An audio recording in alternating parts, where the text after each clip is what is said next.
Bismillah, Assalamualaikum warahmatullahi wabarakatuh. Bagaimana kabarnya anak soleh dan solihah? Semoga selalu dalam lindungan Allah Subhanahu wa Ta'ala. Pada pertemuan hari ini, kita akan membahas tentang sistem peredaran darah. Darah adalah bagian tubuh manusia yang berfungsi untuk mengedarkan oksigen dan sari-sari makanan ke seluruh tubuh.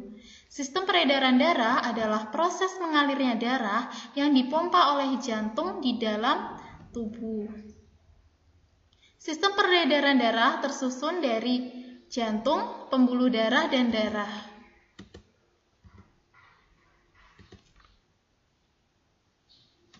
Organ yang pertama ini jantung.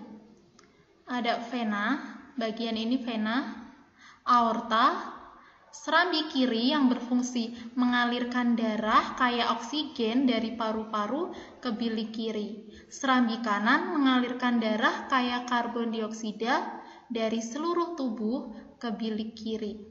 Dan bilik kanan berfungsi sebagai pemompa darah kaya karbon dioksida ke paru-paru.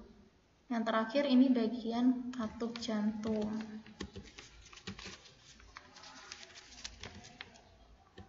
Ketika darah mengalir dari jantung ke seluruh tubuh atau sebaliknya, darah berada pada pembuluh darah. Pembuluh darah sendiri terdiri dari 3 jenis. Yang pertama, arteri, kapiler, dan vena. Perbedaan pembuluh darah arteri dan vena.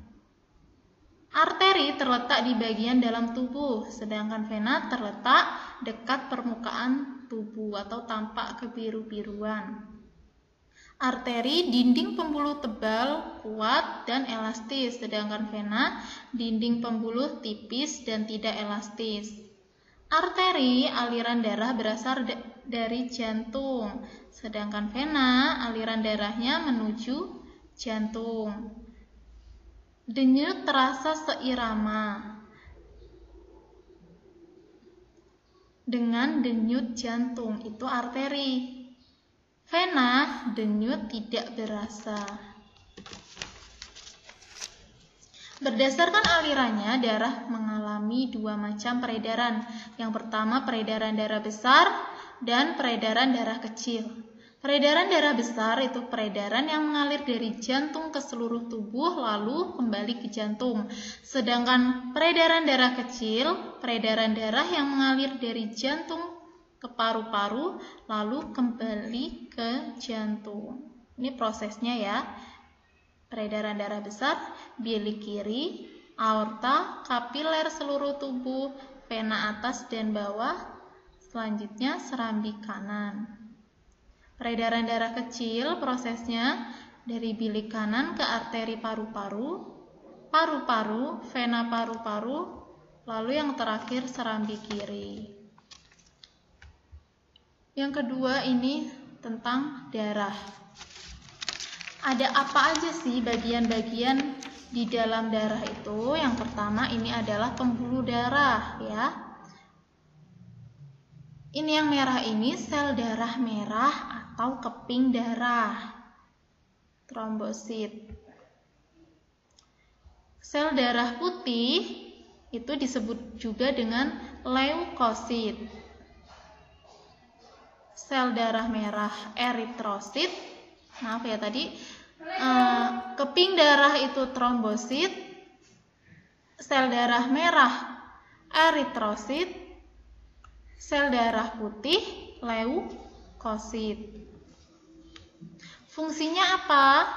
Plasma darah, ini plasma darah berfungsi mengedarkan zat makanan ke seluruh tubuh. Sel darah merah mengangkut oksigen ke seluruh tubuh.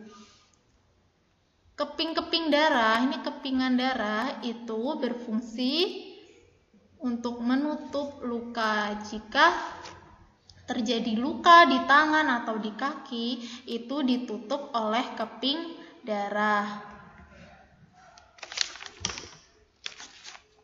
Selanjutnya kita akan membahas LK9. Soal pertama, apakah yang dimaksud dengan sistem peredaran darah? Jawabannya, sistem peredaran darah adalah proses mengalirnya darah yang dipompa oleh jantung di dalam tubuh. Yang kedua, soal kedua, berdasarkan alirannya, darah mengalami dua macam peredaran. Sebutkan dan jelaskan. Yang pertama itu peredaran darah besar. Apa sih peredaran darah besar itu? Peredaran darah besar adalah peredaran darah yang mengalir dari jantung ke seluruh tubuh, lalu kembali ke jantung. Ini prosesnya ya. Yang kedua itu peredaran darah kecil, peredaran darah yang mengalir dari jantung ke paru-paru. Prosesnya bisa dibaca sendiri.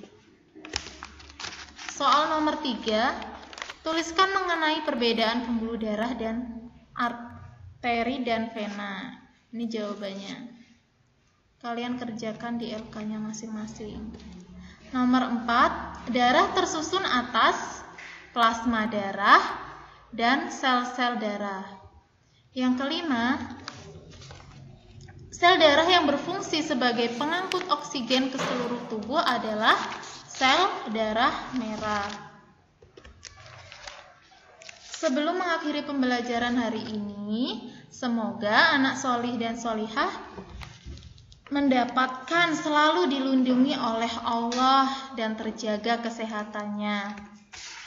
Sekian dari Umi. Wassalamualaikum warahmatullahi wabarakatuh.